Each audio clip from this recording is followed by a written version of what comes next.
প্রতি বছরের মতো এবছরও 21শে ফেব্রুয়ারি রাজ্যে আন্তর্জাতিক মাতৃভাষা দিবস উদযাপন করা হয়। গোটা রাজ্যের সাথে উত্তর ত্রিপুরা জেলার ধর্মনগর বিবেকানন্দ সার্ধ শতবার্ষিকী ভবনে সকাল 11টায় জেলা তথ্য সংস্কৃতি দপ্তর, ধর্মনগর পুর পরিষদ ও জেলা শিক্ষা দপ্তরের যৌথ উদ্যোগে আন্তর্জাতিক মাতৃভাষা দিবস উদযাপন উপলক্ষে কবি সম্মেলন ও সাংস্কৃতিক অনুষ্ঠানের আয়োজন করা হয়।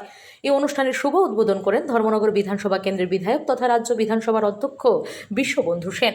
সাথে ছিলেন উত্তর ত্রিপুরা জেলা পরিষদের সভাধিপতি ভবতোষ দাস, ধর্মনগর পুর পরিষদের চেয়ারপারসন প্রদ্যুৎ দে সরকার, জেলা তথ্য সংস্কৃতি দপ্তরের যুগ্ম অধিকর্তা দিলীপ দেববর্মা সহ প্রমুখরা।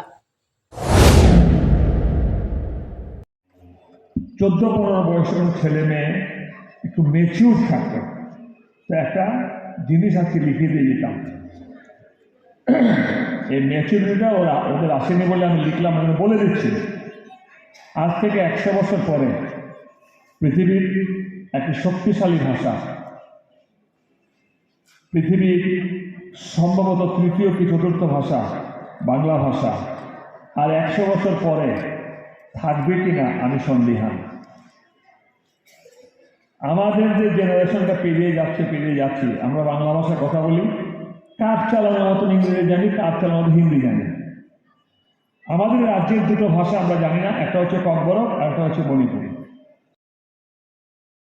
Bureau report, S Bharat live 24 hours.